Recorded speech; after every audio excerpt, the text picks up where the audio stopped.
Hey guys, it's Tyler, and welcome to another CGS live stream. Glad you could join me. Hope you're having a good week. Everything's going well here. So let's have them run all the colors across the screen you're going to need to paint along with us. I've just loaded the canvas with a little bit of liquid whites, and we'll get rolling here. I'm sure some of you know where that's from. I'm a big fan. Anyway, all right, so this is part 4 of our Lovecraft landscape piece, which, as we can see, has come a long way since the beginning, and I'm fairly pleased with where it is. But now it's time to just have a little fun with the details, right? We have to give it that final bit of polish, and the devil is in the details, and that last 1% can make a big difference for a piece. So we want to make sure we have time to give it that love that it needs at the end there. And well, I think that this reads pretty well at a glance. Yeah, it's missing a little bit. It's missing a little bit of detail, a little bit of color information that I want to bring in. But again, I think it's in a pretty good spot. So let's have some fun with this and see where we end up at the end of this stream. All right, so let's dive in here. I'm going to lower my music volume a bit here. You guys let me know how the audio sounds. I had a little bit of a Windows update, and as you may know, sometimes odd things happen when Mr. Windows comes in and changes your computer around, so let me know if everything is sounding all right on your end.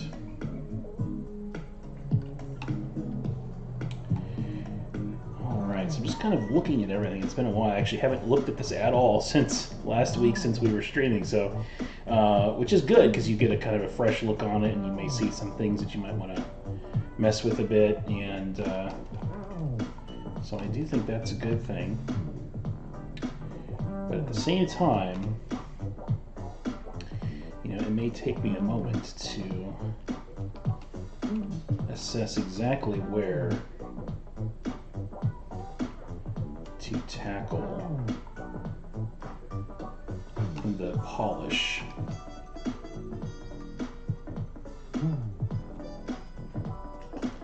Okay, you know what? I think that my mic might have been off for that section, so that is definitely my bad. So anyway, if you didn't hear any of that, apologies. Welcome. We're on part 4 of the landscape here, and we're working on the polish stuff. So yeah, again, sometimes audio stuff gets a little wacky, so apologies for that. But anyway, let's dive in here. I'm just kind of looking and assessing details. So I'm liking this stuff up here. Some of this color stuff in the front here got a little bit wacky, so let's kind of mess with that a bit here.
Hey, Audrey, welcome in. So the colorization process we did can result in some cool stuff, but also it can create some artifacting. So I'm also just kind of checking to make sure that we don't have any just weird transitional areas, things where some of the values might have gotten a little bit funky. We can see some of that was happening back in this region here.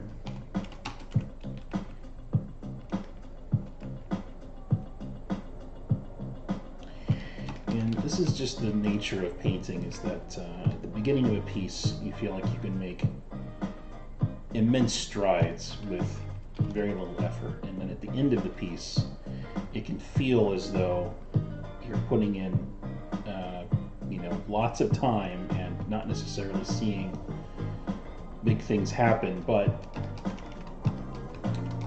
you have to know that last stage is in fact very important and very much worth doing. So hopefully this will all come across okay on the stream for you guys, some of the little things that I'm doing here. Again, we worked with the big shapes first because that's the most important thing, and we shouldn't be worried too much about that at this stage. If I'm going in and I'm making big changes in that way, well, it might be a sign that we didn't think through it enough earlier on. Right now I'm looking for opportunities to bring in some color, like this cyan tone happening right here at the horizon line is really pretty cool. I like the way that's looking, and so perhaps we kind of embrace that a bit more.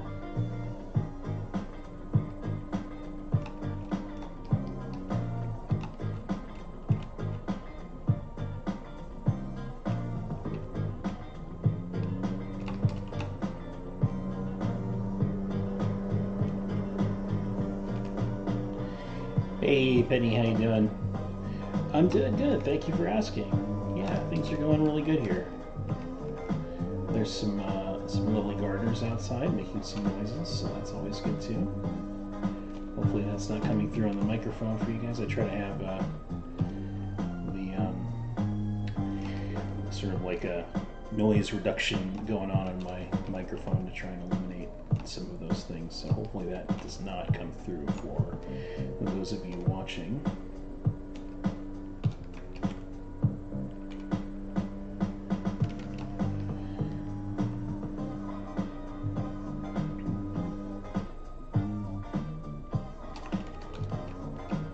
This little tentacle here got cut off. Let's complete the tentacle.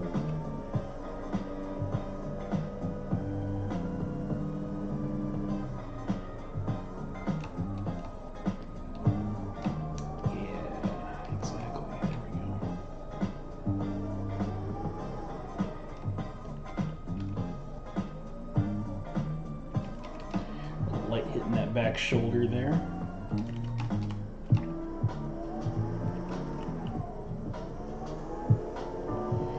And we're also looking for places where forms are not reading in the proper depth plane in the image. The value choice being a little off perhaps in some areas, so that's another place to be paying attention to, and textures too, like using some brushes that have a little bit more grain to them, particularly in the foreground where we might see a bit more of that detail can really help. You don't have to go crazy with it everywhere. Just a few hits in the right places, the mind is going to fill in the rest of that information.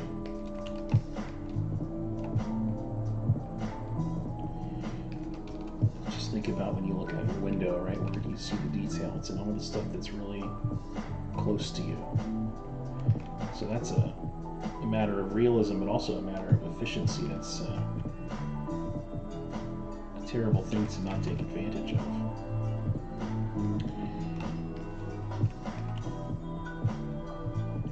And I'm not fully satisfied with this this monolithic pillar here on the right. So we're gonna be tinkering with that, and I'm gonna be adding some special effects to the scene. What we might call special effects. That's usually the last pass that we'll do. Adds that extra little bit of pop to things. I'll save that to the very, very end. So you guys will have to just hang on for a bit to see that.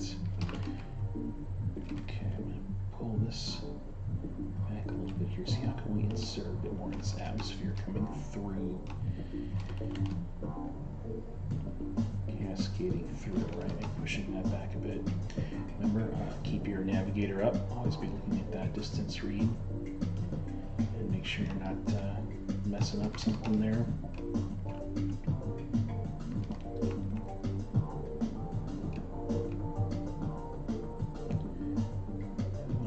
Pull this whole area back a bit. Let's grab our pillar here and select the inverse.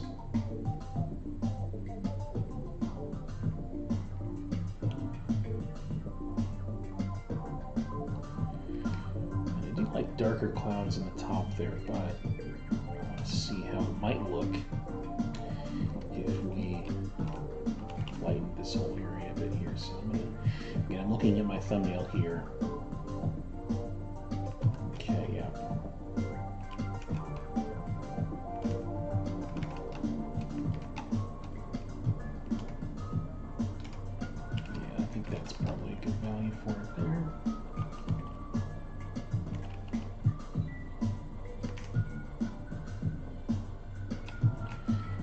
This weird little dark spot in the clouds there that did not make as much sense. Tweak that a bit.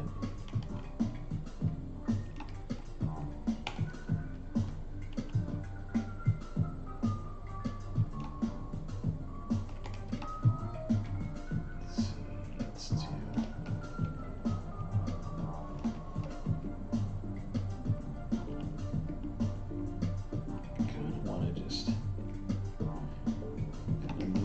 around a little bit and see. Maybe we'll get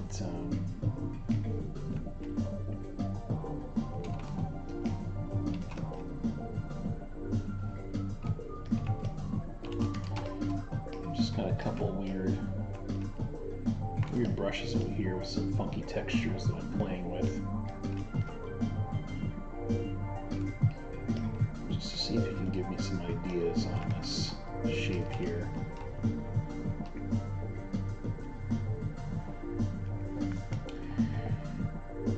Let's see.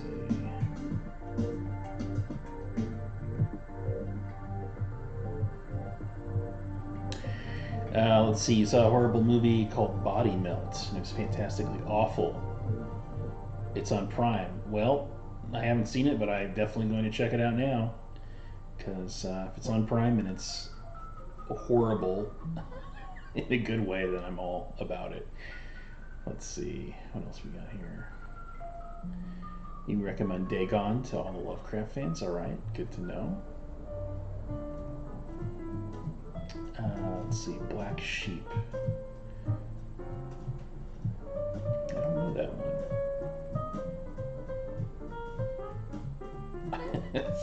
You guys are crazy. You guys are a little bit insane, but that's okay, because so am I. Wonder if again, this is the part of the piece where we can get a little experimental, right? The plan is not quite as certain as it is. I feel like in the beginning of the piece, you maybe have some thoughts. Perhaps a little bit of anxiety about where it might go. Middle of the piece, hopefully you've got some pretty good momentum going on. End of the piece, I feel like you should be a little experimental and allow yourself to play around with it. We've spent some good time on this piece, and I want to make sure that we get as much value as we can out of it here.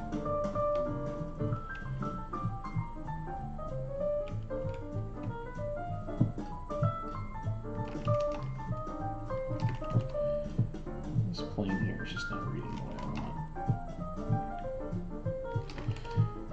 And I'm going to knock back the value on this guy here just a bit.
See, that brush is just a little too soft for what we want here. Let's try the wedge brush.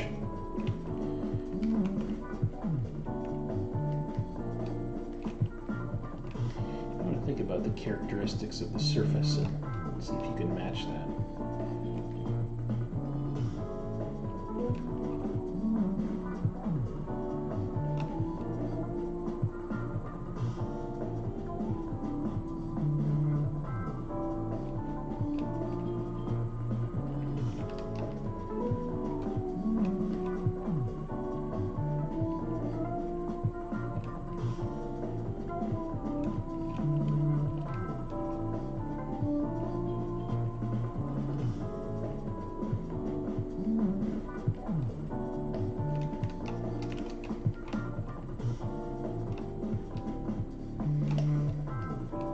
Fiddling with this pillar, but there's a certain kind of texture that I'm going for that I'm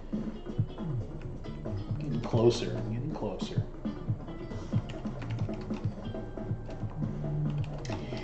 And you'll notice that I zoom in and out a lot when I'm working, and it's just to keep my eyes fresh on it and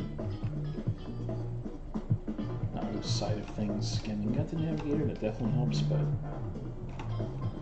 it's not always the only thing to be looking at. I am getting a little too red there at the top. I guess this thing is further back, so we can have the atmospheric color affect it more.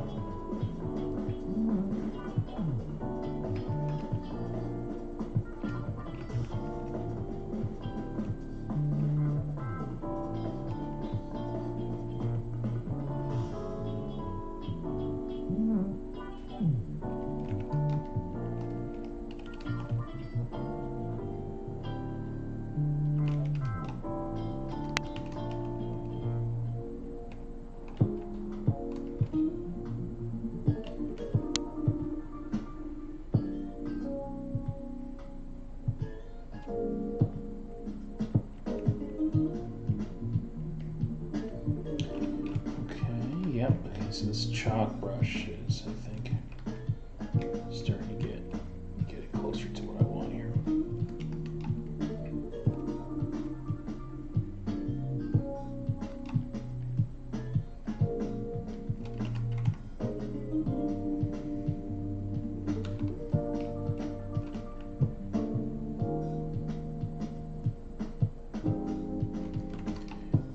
Realize that pillar there was competing with the statue in terms of the depth plane that it was on, so I'm knocking that back further there. And I definitely like that better now. It's a stronger read. Like, this is, you can see that's kind of what we're looking at here. That's the kind of polish we're trying to achieve at this stage. We're improving readability and enhancing depth, all that sort of stuff.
also look for areas where your lighting might be getting so intense that it's sort of blowing out the details.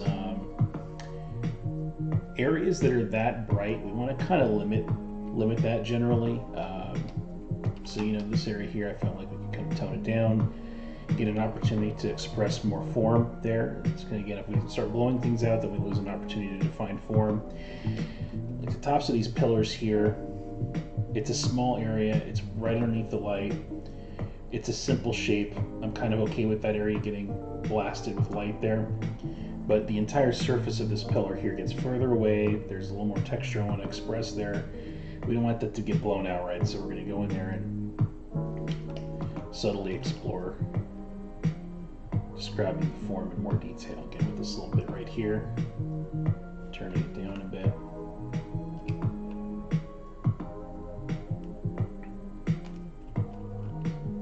Let's see, let's keep that softness to the foggy areas below.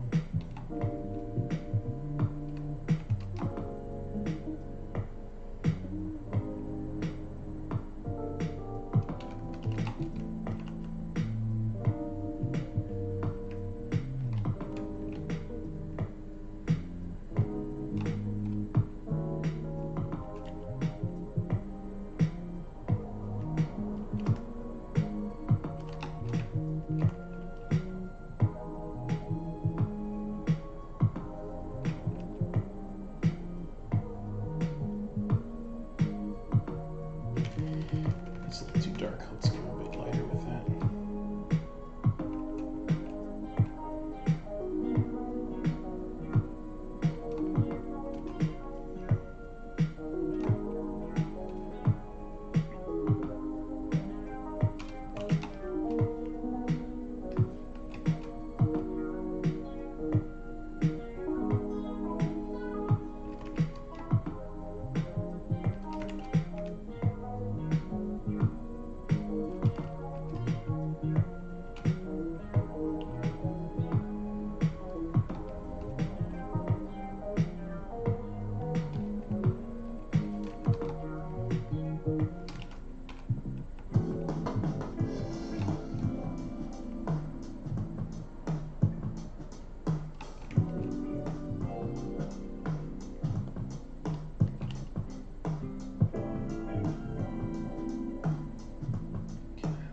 Cool to get some chipping and wear along the edges there. That's a neat effect. I like what's happening there.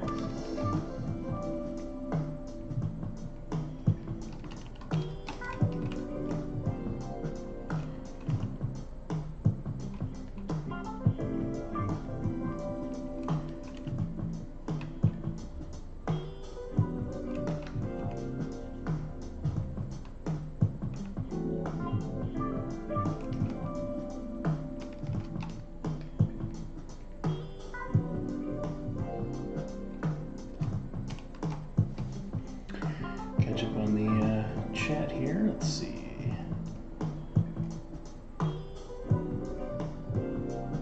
Oh, thanks, Audrey. I appreciate that. It would be cool to see some translucent veins like a gecko. Oh my goodness, that sounds insane. The music is too loud. All right. Music is now down. Let me know if that sounds better. Let's see, do I ever find myself listening to jazz and saying aloud, "Hooby dabby don dat lobap bada boo"? Maybe not that in particular, but yes, I think jazz has a very lighthearted quality that I appreciate. It's like being in Cthulhu's waiting room. Yeah, exactly. Or like on an elevator ride up to or down to Cthulhu's lair, perhaps.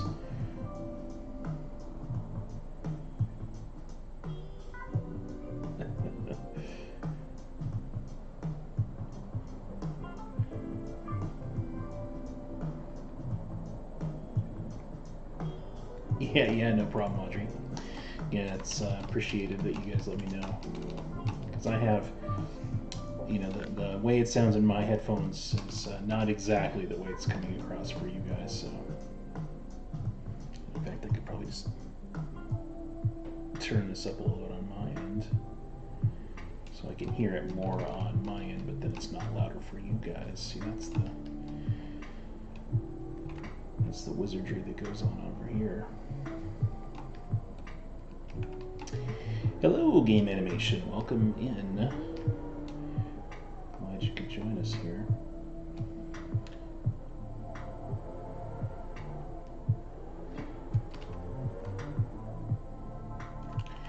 Let's play around with maybe having, because there's these pillars in the background here that I think are pretty sweet. I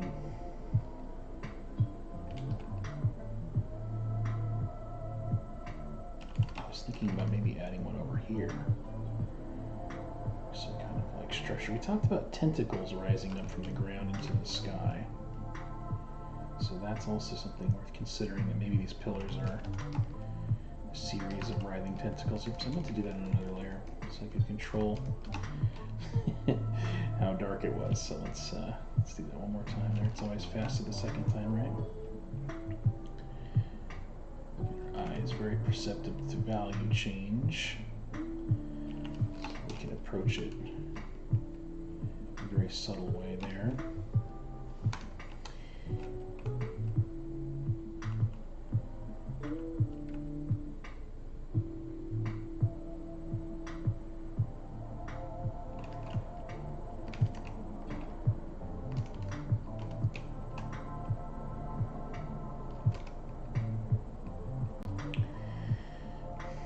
So I think one of the issues with that is that it just feels a little too tree-like.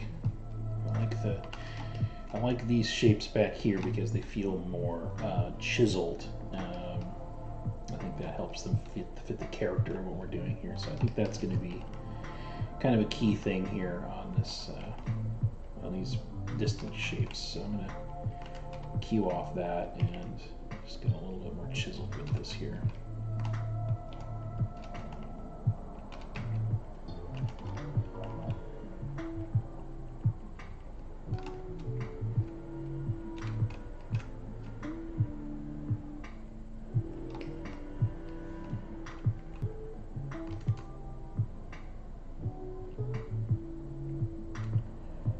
Suggested that maybe rises up higher into the clouds there. This one maybe cuts off here. That's totally fine.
Am I going to put in the iconic man with stick? Well, he is in fact in here, but he doesn't have a stick yet, so I think we could totally add the stick. Let's do that.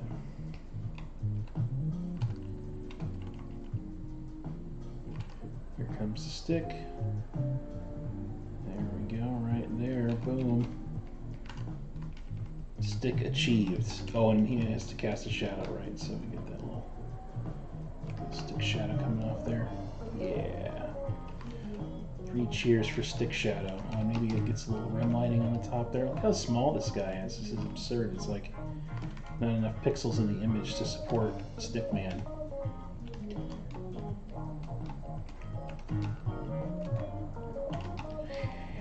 thanks, Carl. Appreciate that.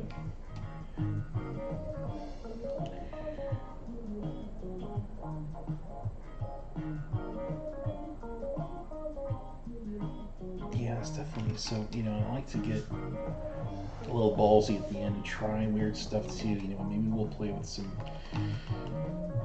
like symbols or sigils kind of around the head of this character, like some kind of. Lovecraft, there's this dark gods concept, right? So there's a sort of an elevated quality to these things. They should feel larger than life, and so I think that might be something fun to play with. Let me change the angle of that pillar there. That was feeling a little bit off there.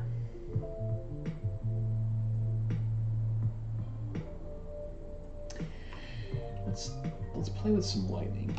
Let's play with some lightning in the background here.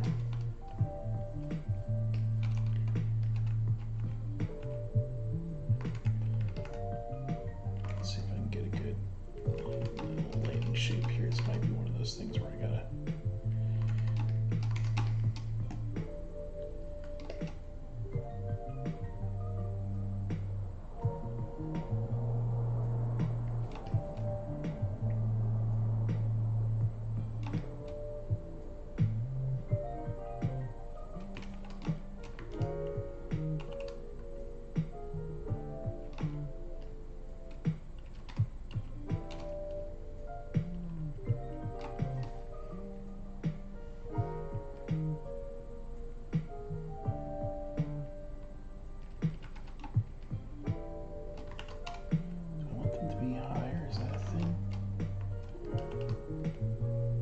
That one wants to be higher. Perhaps that's the thing, is that they're kind of a varying heights there.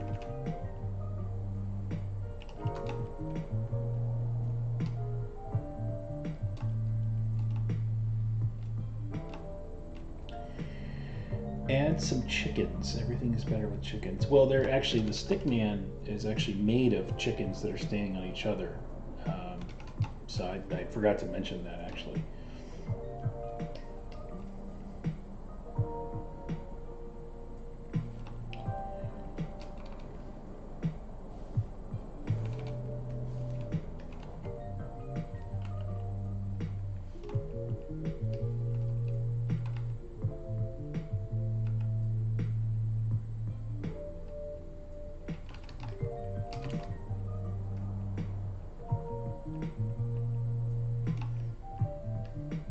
Thanks. Yeah, I was way ahead of you.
Okay, so we got some like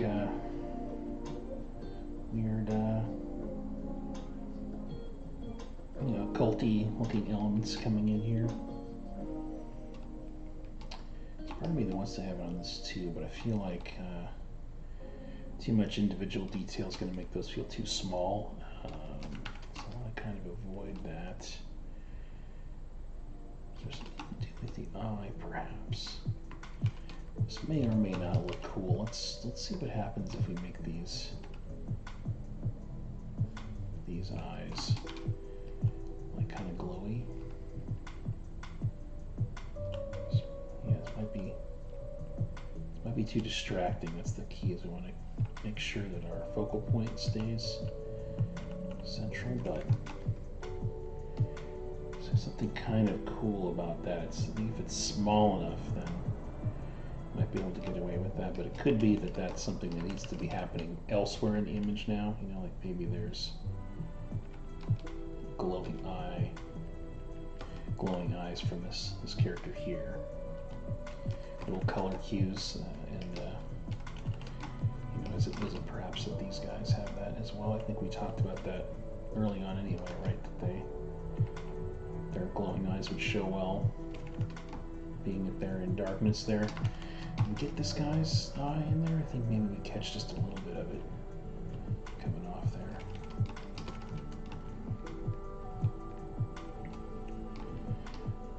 Just little accents.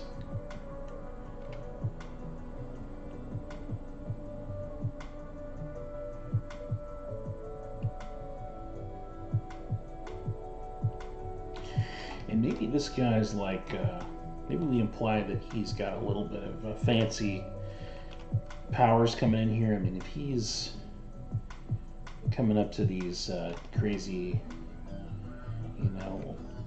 Lovecraftian gods or whatever, then we can surmise that he's got some confidence, and maybe he has some kind of like protective shell up around him, like he's warding off some of the evil powers that are going to try to influence him in this domain. So let's imply that there's a little bit of a protective barrier around this guy. He's like, you can't hurt me. I've got your number.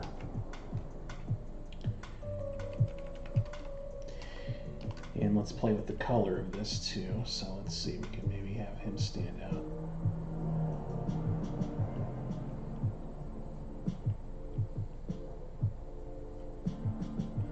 I think yellow's kind of working with that area there. I don't know. Let's see. Let's not give up on it so quickly. It's also blue.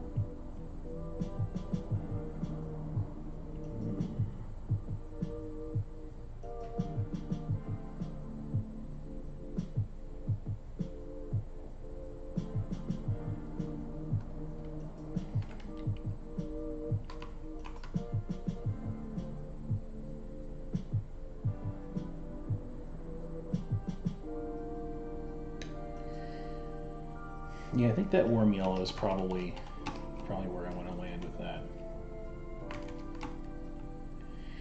And let's go ahead and erase just a bit of it on the side. I want it to be subtle. It doesn't have to be loud, right? This is an idea that I talk about with my students, this idea of letting the viewer fill in some of the gaps, right? It's going to be more powerful.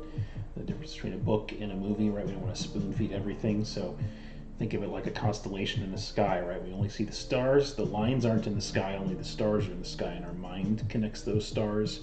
So think about creating a more powerful suggestion to the viewer by only having the stars represented.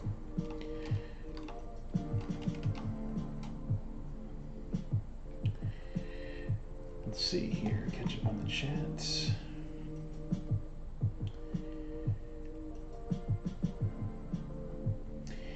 Yeah, we get the bots in here. Maybe we can have a mod at some point to be in these sessions, but we don't have that at the moment, so they come in here and they have some fun. Hey, Natasha. Good to see you. I hope you're doing good.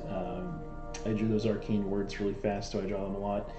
Um, I guess so. I do a lot of darker themes in my own art, and I enjoy implying languages and things, symbols, and I think the other thing is having worked in games. You know, it's you got to be careful about accidentally. You know, you don't want to have to localize things that are embedded in images. That's a huge cost. So, and not that that'd be appropriate here, right? We don't want it to say, you know, evil god around the halo of this character, but just reminds me though of other cases where you have to kind of imply that there might be text somewhere without you being able to tell what it is, so that way you don't have to worry about localizing it. So there might be a little bit of practice from that, but it's mostly, I think, just because I like suggesting fantasy languages in general. I think it's just a neat flavor element in the work that I do. Let's see.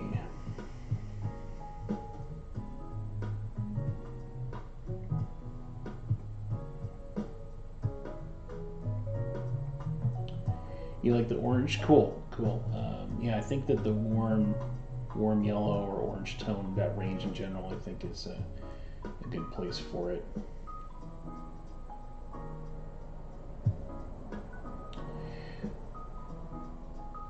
Let's see. Dick asks about the game design program. How does it set you up for employment? Well, so I'm one of the art instructors, not a design instructor for the school. So I can't speak to that program in particular because I don't teach that curriculum. So what I'd encourage you to do is, send us an email, and our coordinators can give you lots of information about all those individual programs.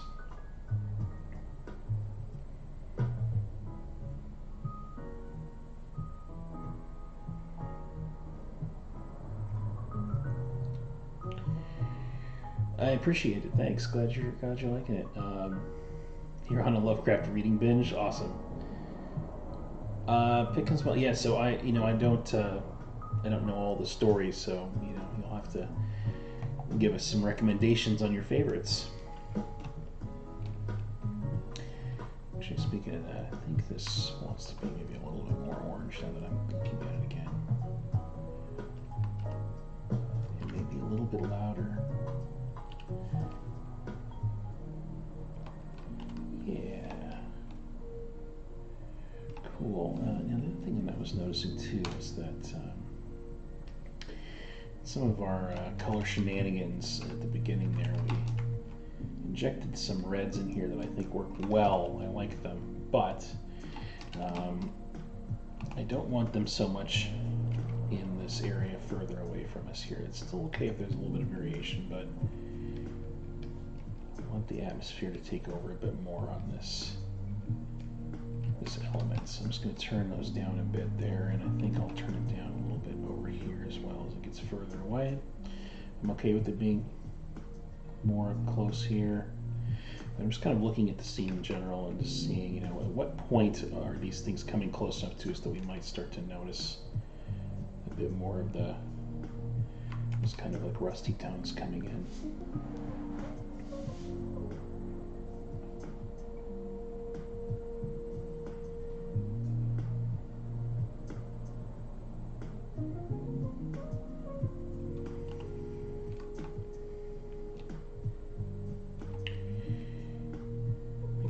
Some symbols on this very close monolith here.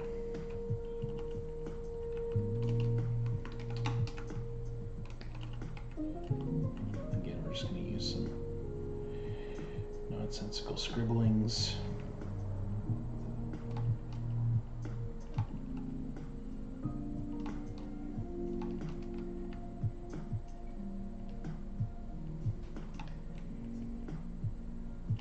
It might be a neat. One thing that I can't see is the size of this, though, is so critical to the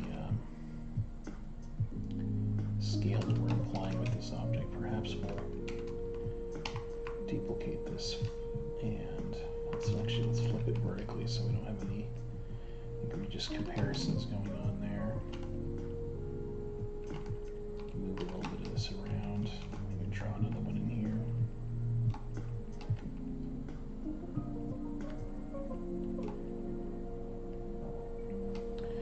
Let's see if we can get away with this slight bevel emboss on this layer. This is one of those effects that can look really bad. Oh, I need to merge them together first. There we go. So I advise to approach with caution. I need to zoom in so I can see what angle we're working with here. First of all, size needs to come way down on it. Angle needs to go over like that. Depth fully up there. Opacity of the highlight way down. We're just trying to catch that edge to give it a bit of dimension, and now we're going to make the highlight color more of this greenish cast here.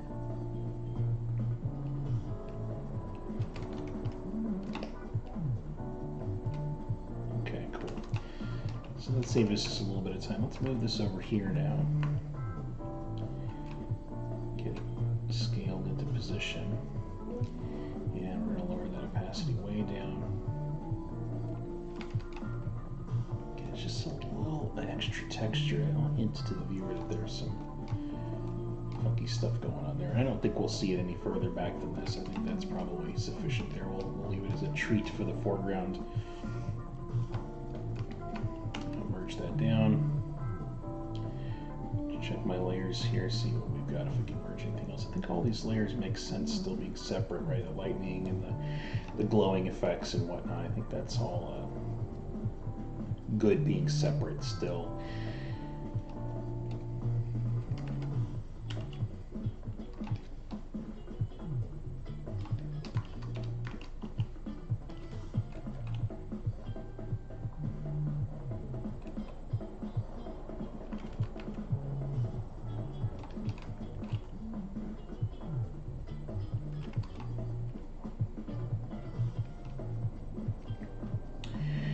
See, the Dunwick Horror is great, and the story about fish people. Oh, that sounds good.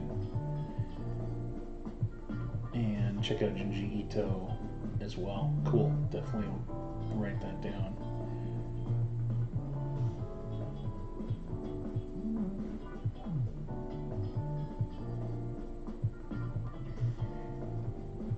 Thanks, Madam Mary. Good info to share. Yeah, we do have a really cool Slack community. When you're joined up with the school, we have all of our students in Slack, and all kinds of channels for the different programs, and mentors are in there and stuff. So it's a really cool resource.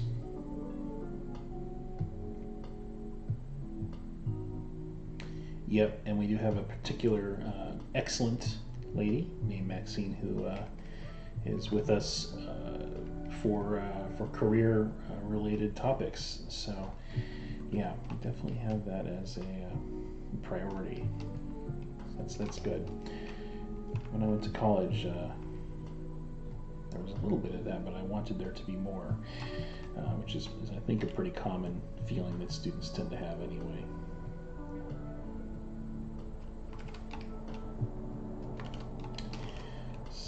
Tentacle's a little unresolved here. Let's fix that.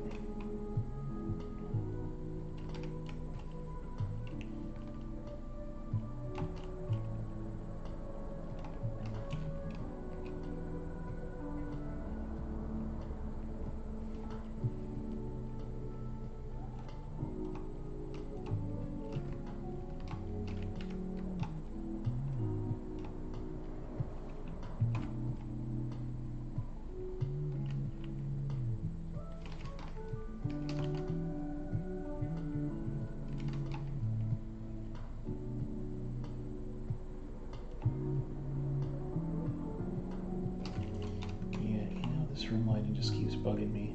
It just feels like it's not close enough to be getting that intensity. It's making it feel, it's flattening. It's not working. It's not working for me. You're out of here.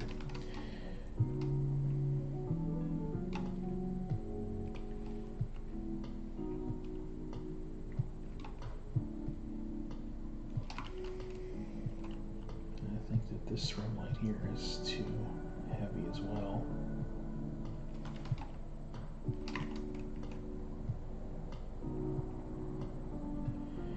Just again trying to follow my own advice with the whole constellation analogy, right? Like little hits here and there can do a lot.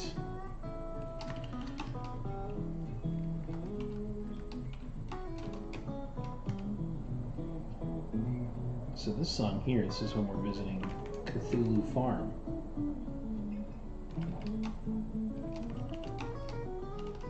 And we learn how to help with all of the spooky crops and the milking the octopus creatures in the barn, right?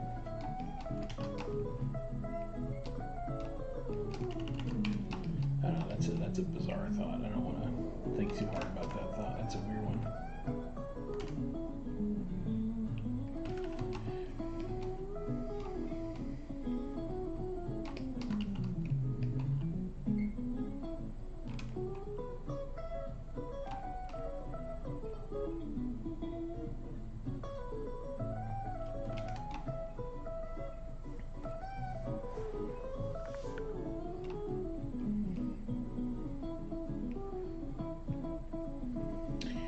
Oscar says backlighting will always bring a dramatic effect. Yes, backlighting, absolutely. Those dark foreground shapes. Yeah, I'm a big fan. Absolutely.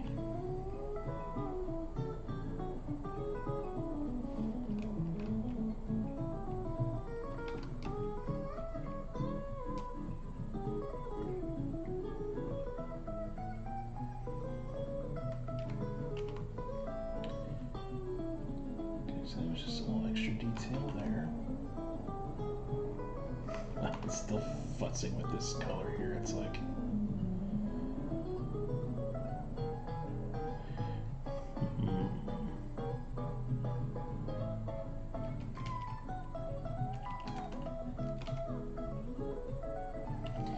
You know, I kind of like this pale blue on it. So let's play around with something here. I'm going to do replace color.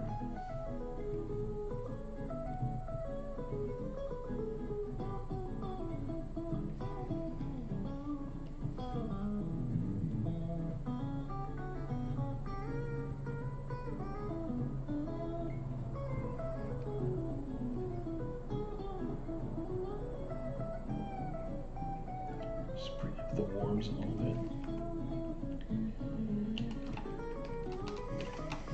Yeah, see, we're getting some interesting color play here now. That's kind of what I'm looking for.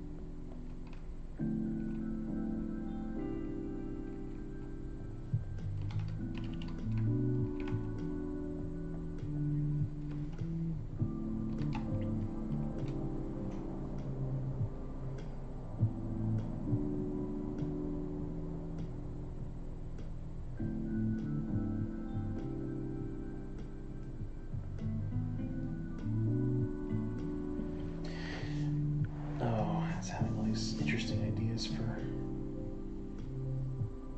extra effects. This area here feels a little odd.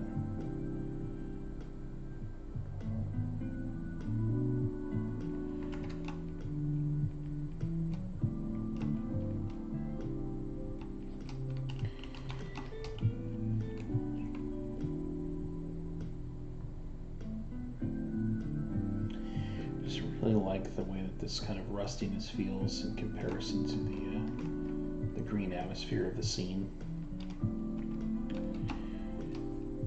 Let's get a cloud brush in here.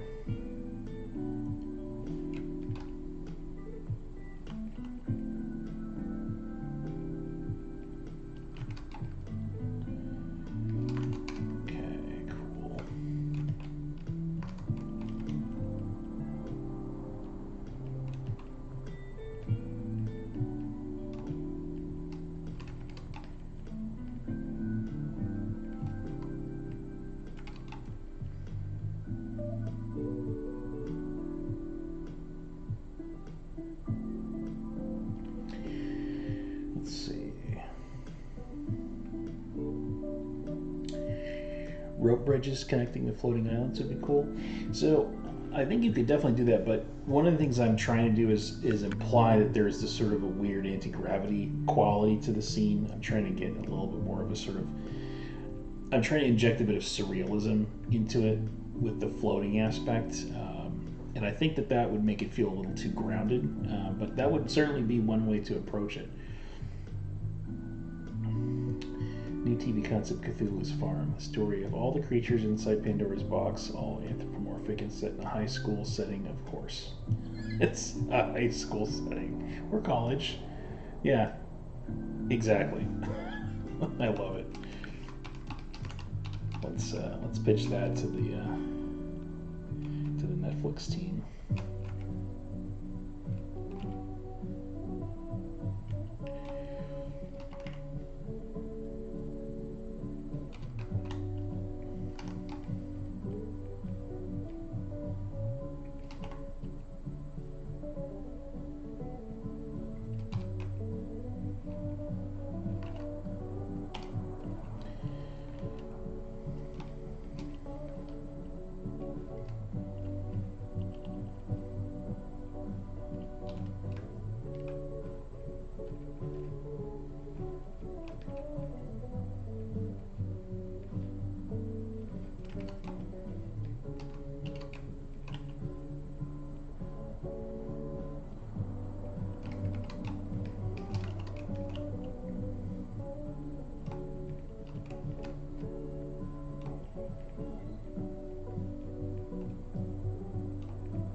See, I love getting lost in these little spaces, these little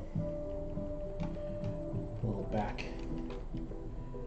planes where we have things so close to each other and we have an opportunity to show so much detail in such a limited value range. It's such a neat place to live.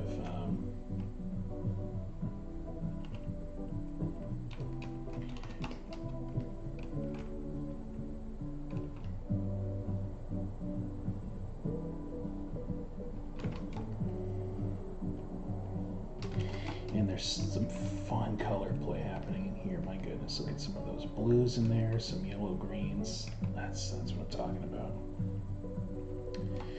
And this is where you go from a piece feeling like it's a colored grayscale image to a piece that feels like it's been worked up in color. Yeah, there's that. Takes a little bit.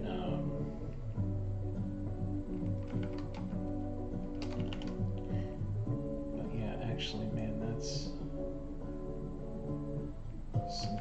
something cool happening up in that region there that I'm really appreciating. I think we could probably get a little more detail on these guys now that I'm seeing that working well.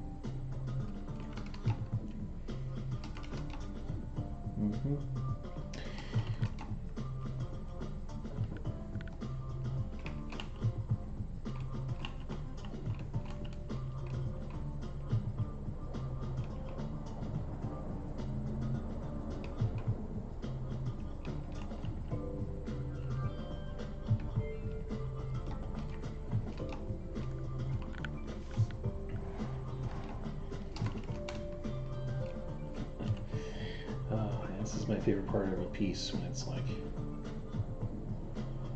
just having fun brainstorming little additions.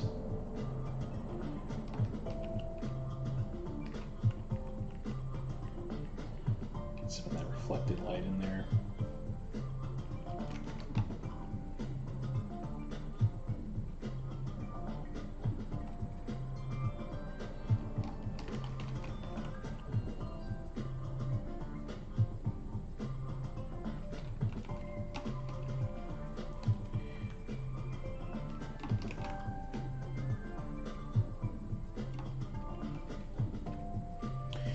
If you guys can see, I don't know if it captures. I think it does, yeah. My radial menus. If you guys are ever curious about that, let me know. I can share with you how I set that up. Something that I did recently that I'm liking. I'm still getting used to it. It's going to be one of those things that I know I'll get a lot faster at as I get used to the positions of everything on the menu, but I think it's going to be an overall improvement over what I was doing before.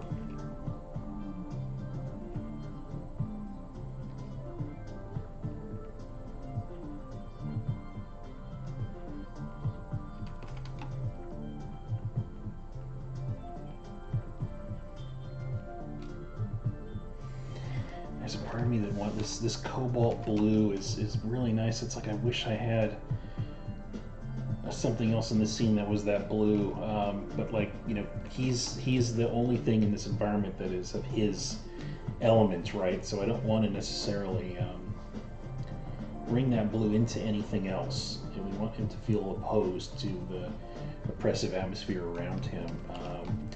We surmise that maybe he traveled this path of these floating stones. I mean, could it be that there's some sort of arcing trail of him traveling into the scene? I mean, this is a wildly weird idea. This could be a complete disaster, but I'm just gonna play with something real quick here.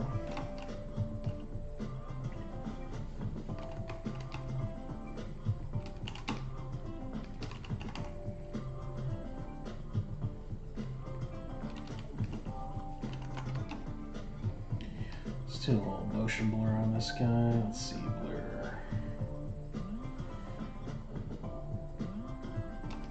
And perhaps it's fading as it goes. Whoops, with the eraser tool. So we can barely notice it up here in the front. It's a little stronger as it gets closer to him, but just this sense of like a sort of a trail of his path through the image, I think could be kind of neat.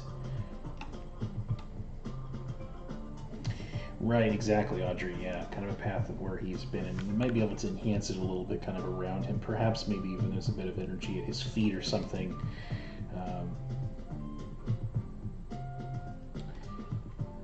Yeah, that's definitely something kind of neat happening there. Let's keep going with that feeling there, and play around with a little bit of extra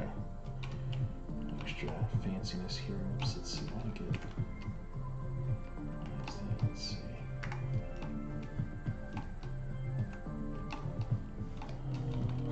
I want the square. Yeah, that's what I wanted right there.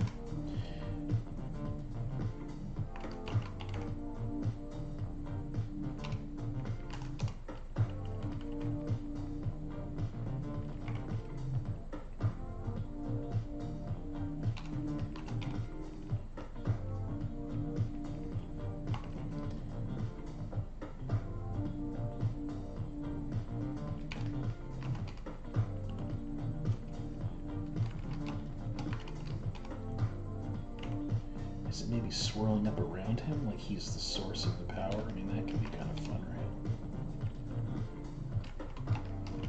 Yeah, I think I like that better than it being on the orb there. Let's have it kind of spiral up again one more time. Maybe fade a bit there. Perhaps it's coming off the top of the staff here. Like that's like a kind of pinnacle of his power. Let's have it maybe do one of these kind of things. Okay, cool. Yeah, so I think that's feeling maybe more like a more complete narrative for this character here. And a little extra jazziness up in his nearby pathway there.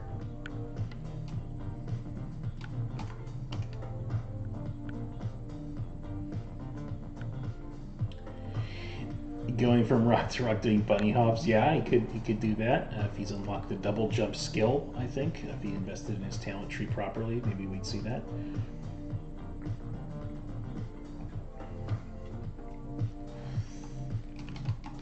All right, cool. I successfully invented an excuse to have more of that cobalt blue in the image, and I'm happy about that.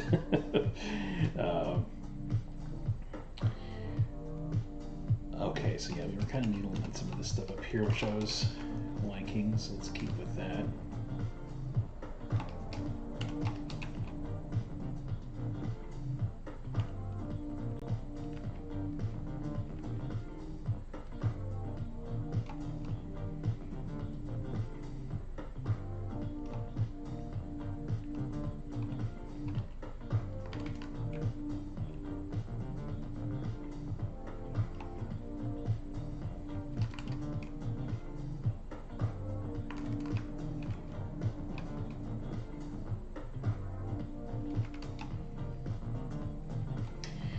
Yeah, this is a really interesting little notch there that I think in some ways kind of accents the area that has the eyeball. And we have that missing over here, and kind of a lost opportunity. Let's put that in on this one too.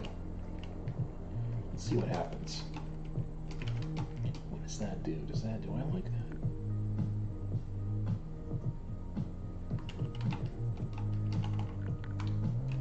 I don't mind it.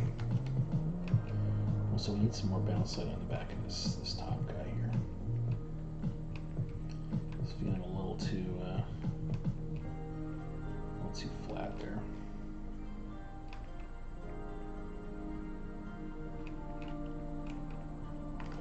Ooh, look at that spicy red coming out right there. Let's hit that a little harder. Yes, exactly.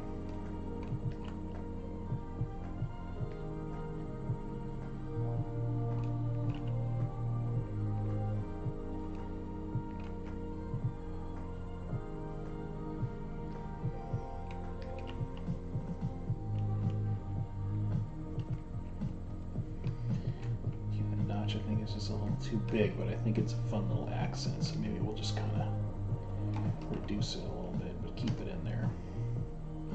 I had to sit with it for a moment and see kind of like generally how I was feeling about it.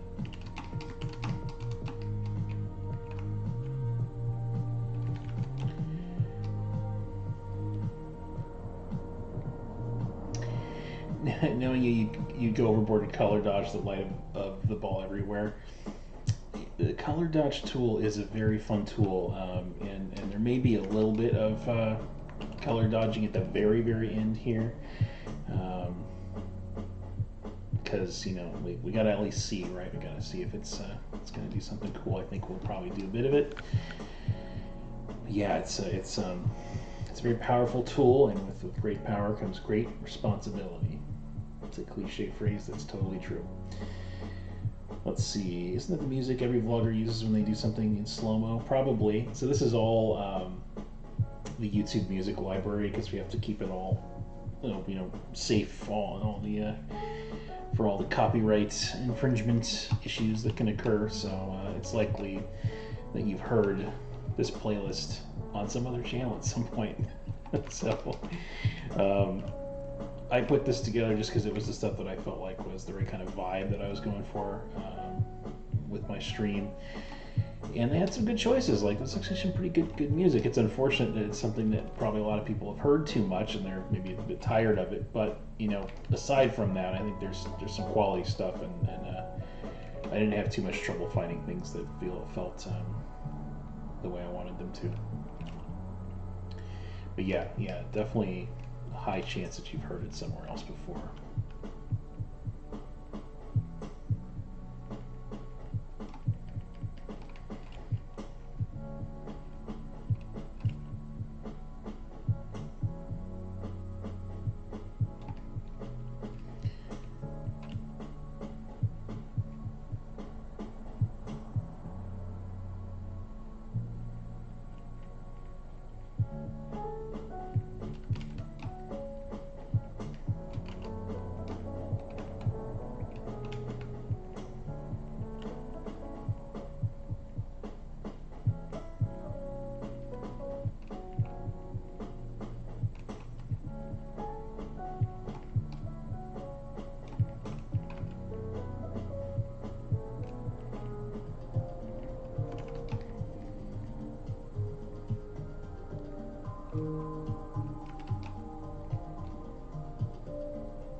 This one feels a little out of color sync with everything else here. Let's see if we can get that a little more in line. He escaped our, I think he escaped our yellow pass there, so get in line there, floating rock elements.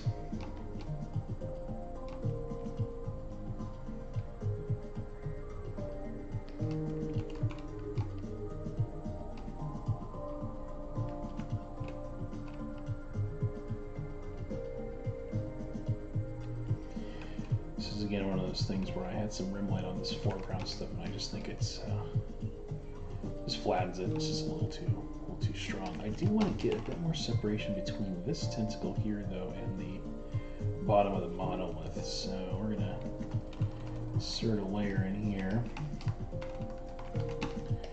Zoom out and just hit a bit of that atmosphere right up in there. And immediately we get a better separation between those things. And is this, I guess this is probably, right, this needs to get a bit of that too. So let's do it below as well. Remember to use that Control H, hide that selection region so you can see what you're doing. There we go. There we go. That's getting clarity.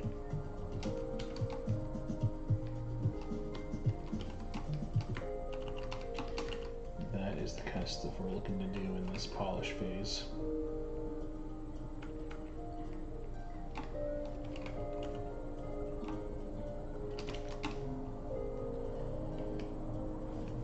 I liked this, some of this heavy texture stuff I hit on that tentacle on that side there. So let's just get a little bit of that on this one too.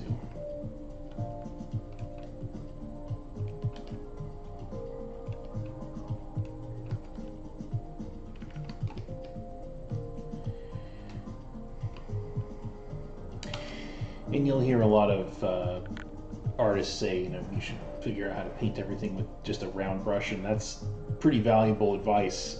But my gosh, if you were going to try to do an environment that looked really cool, and you didn't have any textured brushes, it would just be such a pain in the butt. I mean, let's be honest. So I think it's worth, you know, don't let it distract you, right? Like, none of this would look any good if we didn't have a sense of value and depth and perspective. That's all what's really important here. But to get that extra little bit of fanciness on there, it helps to have some of those things around. So I think that it might be overly downplayed. I've seen some YouTubes where there's like an artist who, amazingly talented artist, and he does this thing where he's like, I'm going to do the same piece with fancy brushes and then with just a round brush, and I'll see if it makes a difference. And I think his general consensus was that, like, it didn't make a huge difference, but he still thought it was worth it. And I think that's about where I'm at too. Is that I think it's maybe not a huge difference, but it's definitely noticeable, and it certainly can make things faster for you.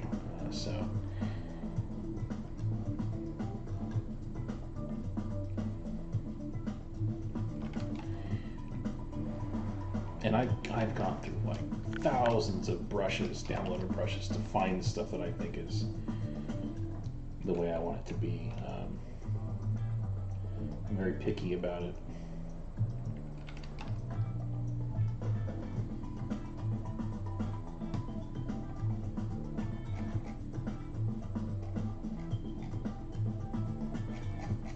Let's see here.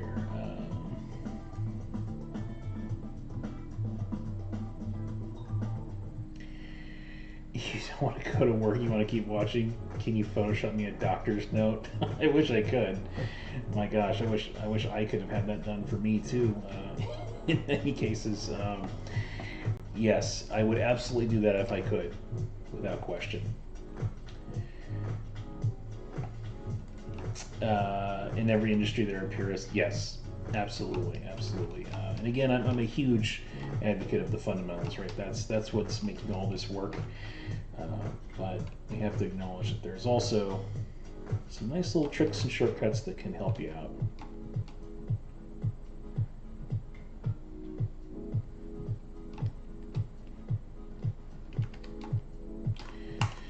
Okay, let's see.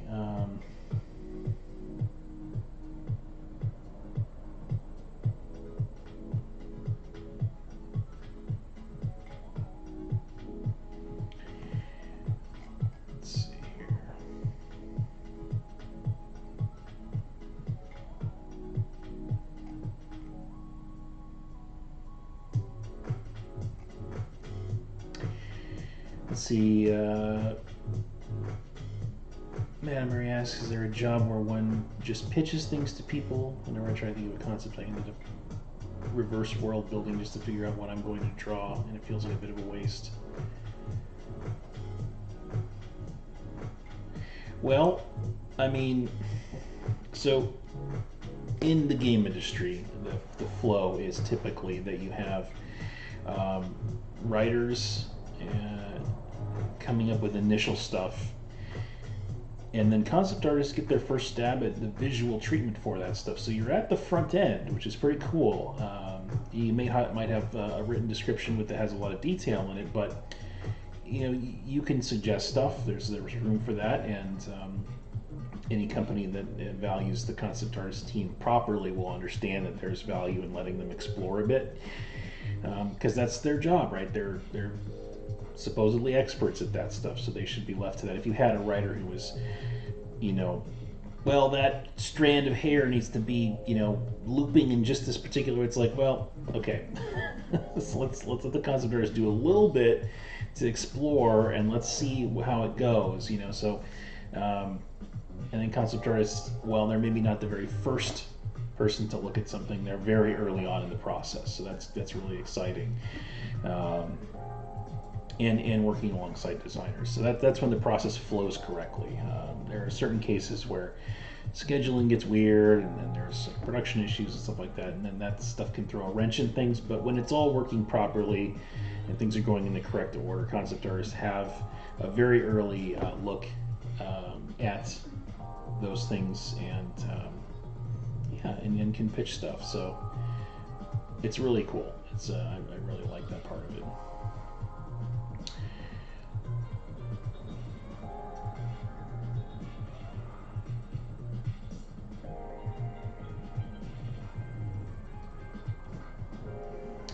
To become an imagination specialist, you need a degree.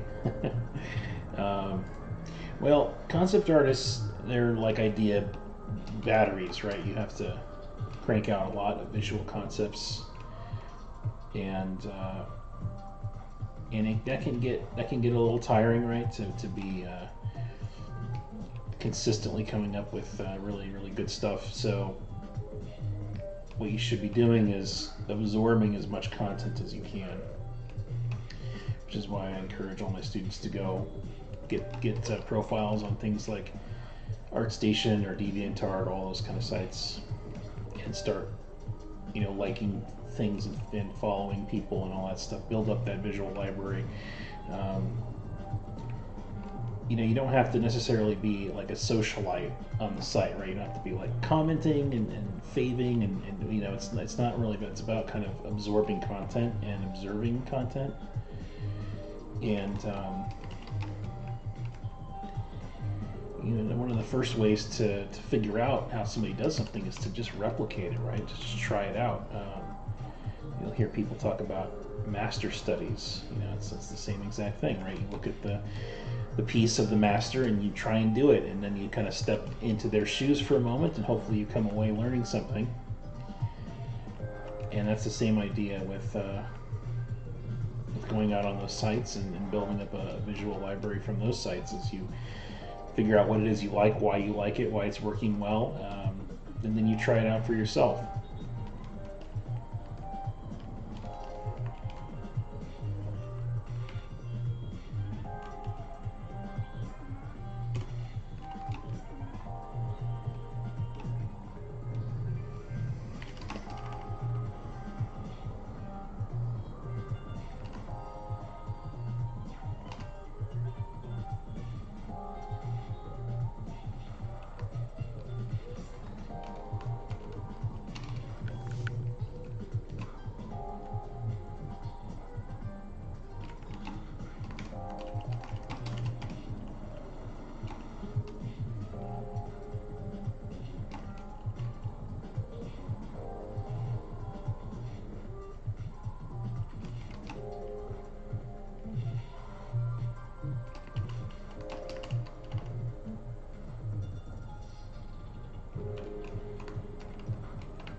All right, Natasha, have a good one, and yeah, I'll catch you in class. It's funny, you have a rivalry.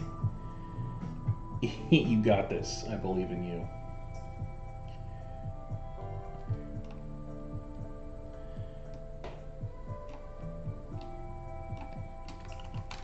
Is there maybe supposed to be? Oh, hold on. Let's purge these tentacles down. I wonder if there maybe should be some bounce light on this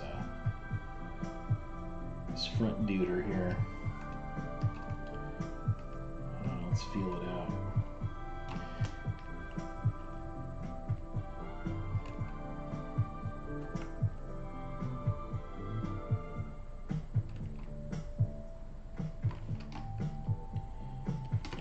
Yeah, probably a little bit of bounce light in there works. Makes sense.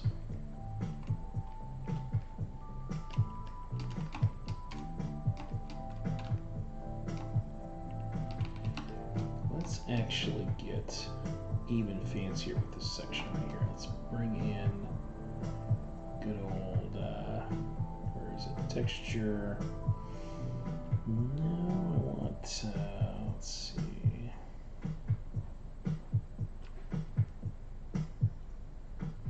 Where is that? Oh, here we go. Splatter.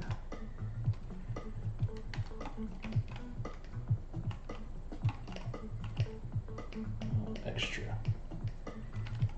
junk on that foreground. The guy there, yeah. Oops.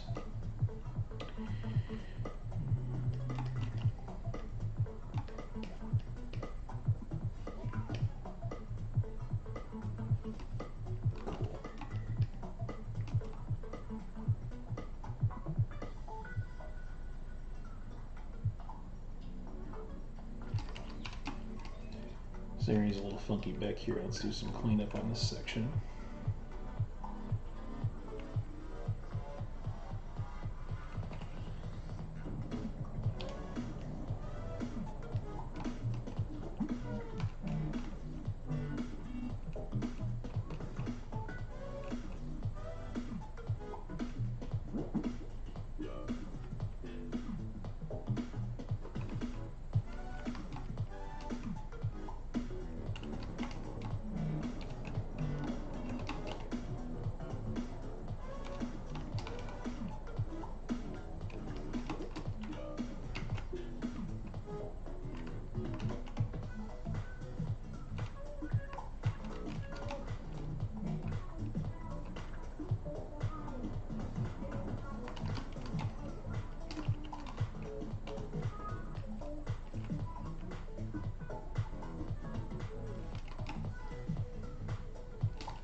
very subtle change, but sometimes it's good to like try something really extreme, push it so you see very clearly what it's doing, you know, and then kind of pull it back.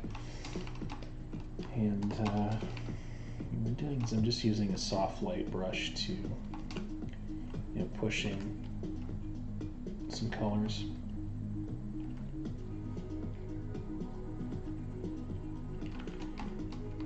Seeing, you know, how far is too far. And I think that, you know, surprisingly, you can get away with quite a bit of that red.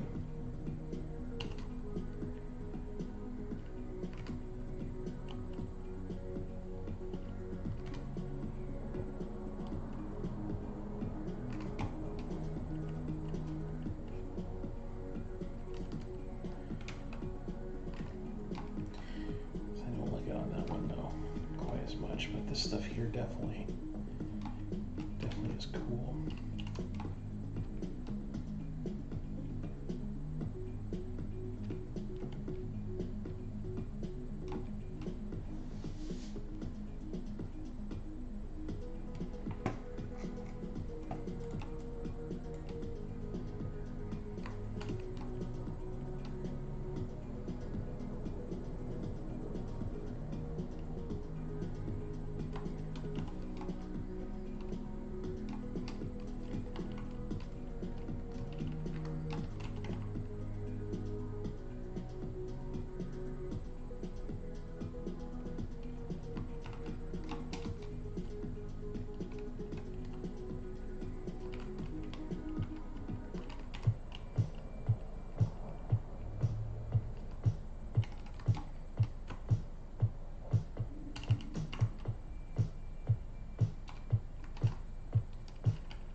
Oh, whoa.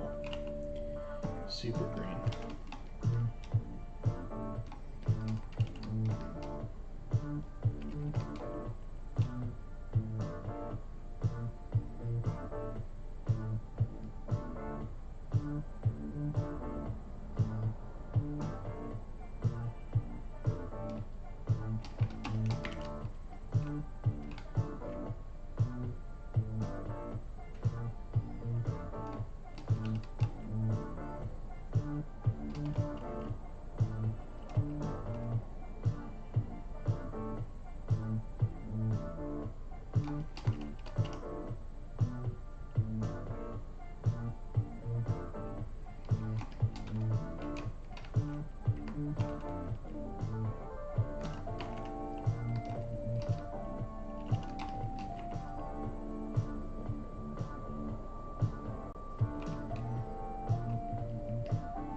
It's like, you know, why not put more of these guys in? I feel like. I think that just adds a lot of extra scary depth to that situation in the sky there.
Here I'm just using a cloud brush to help break up a little bit of the hand-painted quality of some of that stuff there. It's just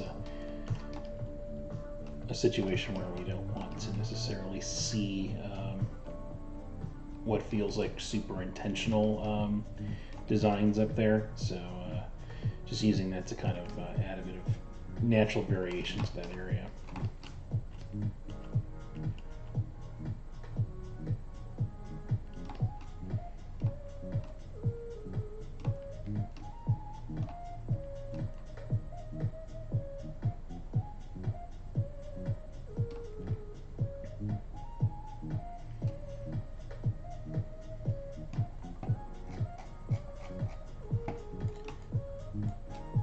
Try reopening my chat window here. It's kind of freaking out a little bit. Let's see here. View docs chat. Alright, reconnect. Reconnect. Cool. It was like showing the same message multiple times, which was weirding me out.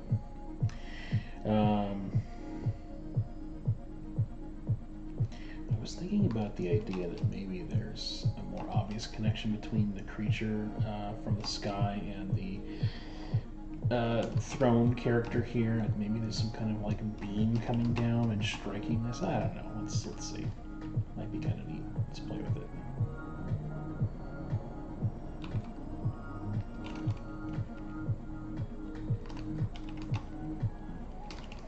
And of course, it's not going to be in front. Whoops. It's not going to be in front of that there. It's going to be coming from inside.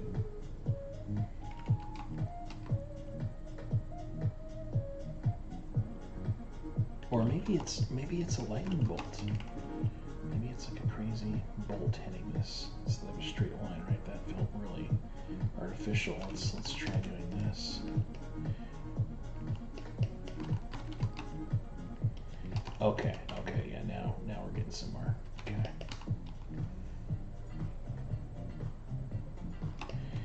Let's see, smudge oily.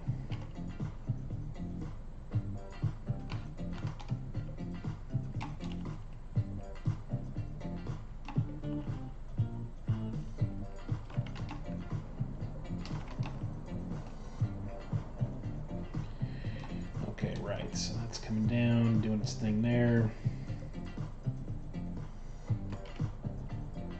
I like that because that's kind of like tying the narrative together, like there's an association between those components, so I think that's definitely helping there.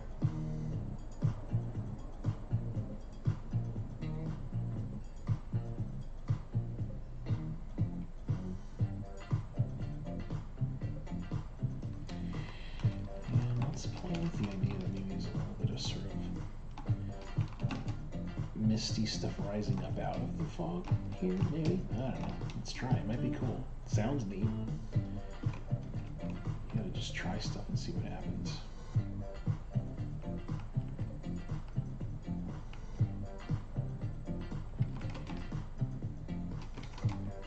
No, see, that makes it hard to. That makes it hard to read the fog the way I want. So that's not working.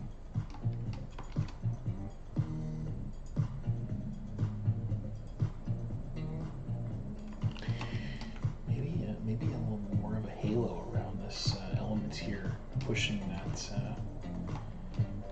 sort of occult-like quality to this area, making it feel even more special somehow. Whoops. Let's do that. Contract the selection by a few pixels there.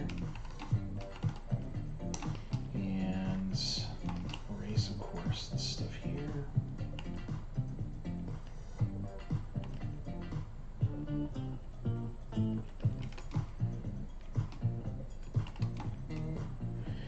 Give a sense that there's some special situation going on with that area there. And let's see here. I'm gonna shift my position here. Good to kind of adjust your positioning so your posture doesn't get all screwed up, right? Not that I've ever been super concerned about that, but you know, hey, as I get older, it starts to become more of an issue. Okay, let's erase this here. Oops, nope. I keep grabbing that. That's not the eraser I want. That is not the droid we're looking for.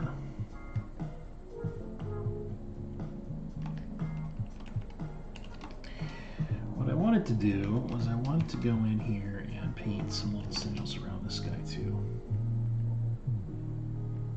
So let's just get some fancy stuff applied here. Whatever little shapes strike your fancy, and hopefully you don't accidentally write a message to a dark god somewhere.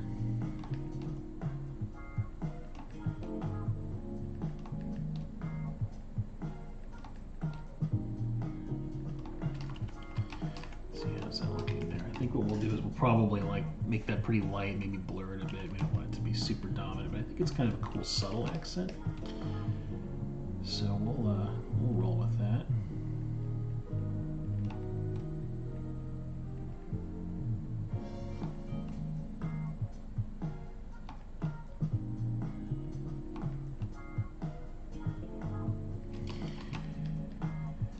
Right, okay.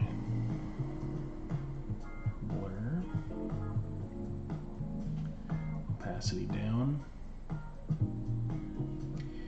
And how about this ring here? Is this one of those where maybe we want outer glow on it, but then we also maybe want to blur it a bit? Is that a thing? Let's see.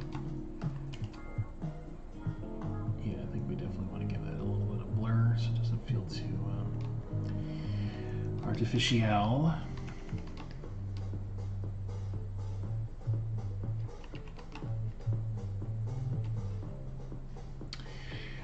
Thanks, Audrey. Yeah, it's you get into a little bit of a rhythm with it, I think, is the secret there.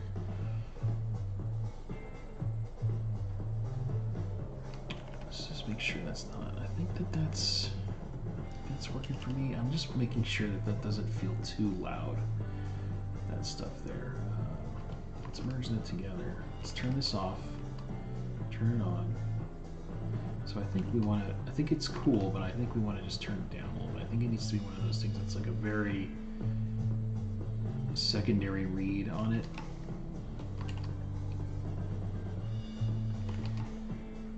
Yeah, I think that's probably where it's just like you don't notice it at first, and then you're like, oh, there's a little bit of a halo and some weird writing stuff. But I think that's the way to go with that situation there. So let's do an auto tone on the scene and see what Photoshop is telling us the levels should be. Okay, not bad. We're doing pretty good here. Oops, let's do luminosity there. Okay, so we'll go with that. I think it's a good adjustment there. Just so you guys know, you can auto tone an image in Photoshop by going to Image here, Auto Tone. It's typically not, well, I would say almost always not worth using what it gives you, but it is insight into what your piece might look like if its colors were neutralized, if its levels were expanded to sort of the max range. And you can kind of see, like, you know, what your piece would look like in that high contrast scenario. It can kind of refresh your eyes or help calibrate you to, you know, to how like high or low key your scene is, right? I just like doing it to see where it goes, and in this case here, I like to give a little bit of a levels boost to the scene, a little contrast enhancement, but I didn't like what it did to the colors, so I set the layer mode. First of all, I duplicated the whole scene, right? I put the auto tone on the duplicate. Then I set the blending mode of the auto toned version to luminosity, which is a blending mode that says you can change the values of my piece, but I don't want you to affect the colors at all. And then I merge those together. So that's a way you can kind of use some of those weird, like, photography specific features to for doing concept art. They're actually kind of useful, weirdly. You just gotta know how to use them. I'm gonna thin this little tentacle out here. He was getting a little bit thick on the end. And that might be the case for this one too. I feel like that might just be, well, yeah, I think that one needs to get a little thinner. It feels like it's a bit out of place. These are just some of those last minute things we're going to be doing here, and then we'll wrap things on up here. doing this on a merged version of the image now. We're just kind of working live because we're basically there at the finish line.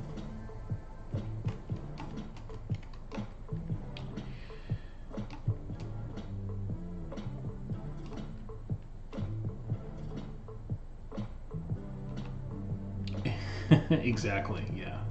Totally.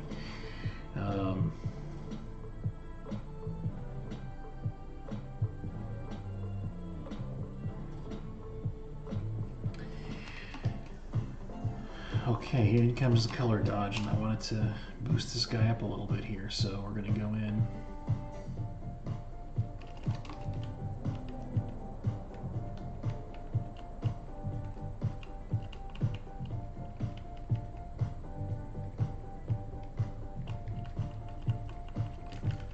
Because he draws our eye into that area. And we give a little extra color boost to this stuff here.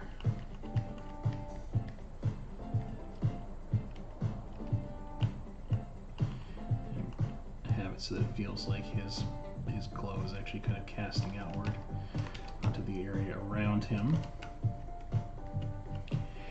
And what you'll see is that because we had a little bit of self-control along the way, we have room now to play with this color dodge, and it feels really impactful. So let's do that with the cyan tone here. This is kind of like that green cyan on the eyes. Let's boost that up a bit here.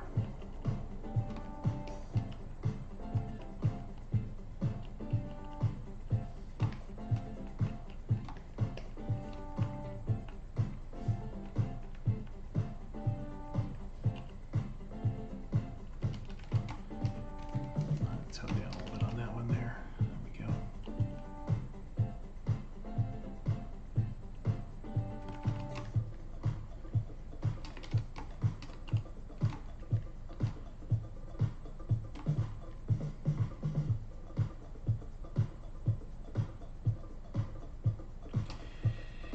Okay, let's throw curves on here, and just as a test, as a matter of just ensuring that we're not going to get something out of this, let's just play around with this a little bit here. Ooh, okay, see, this is why we do this, because it might give us something neat.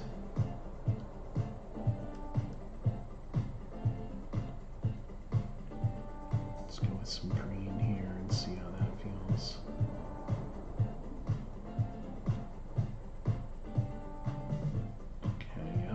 Yep. And we're on the blue one here.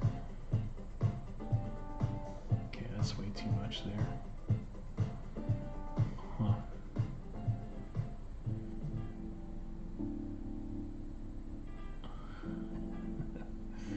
Some fun stuff happening, let's see.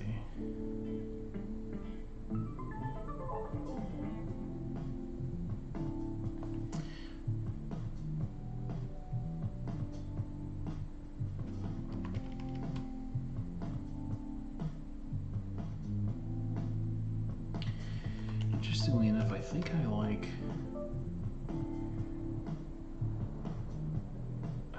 the original better.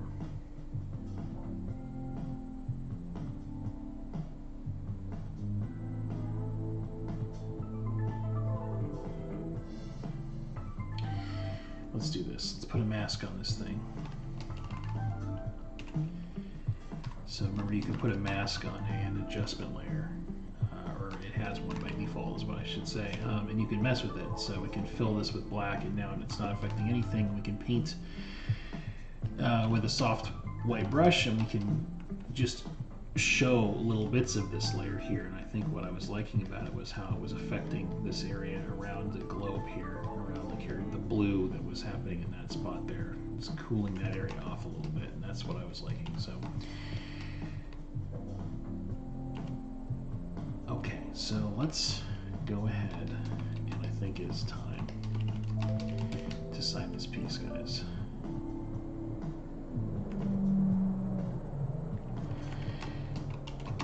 And give it a little sharp mask just to make it extra crispy.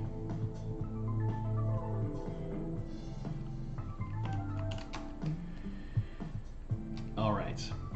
Whoop, that's way too sharpened. Hold on a second here. Hold everything, hold everything. We were so close and then we misstepped at the last moment. Just be careful with your sharpening, guys. You don't want to get extra too crunchy. You don't want to get too crunchy. Too crunchy's bad. Too crunchy's bad. Okay, so the Lovecraft landscape, I think, came out good. I'm happy with it. It was really fun, and hopefully you guys enjoyed watching this come together. It's a 4-part series, so again, everything's on YouTube, so you can go back and watch the beginning of this as it comes together. And you know, if the play-by-play is boring, well, then you can just skip on through, right? You can hop to the end or whatever.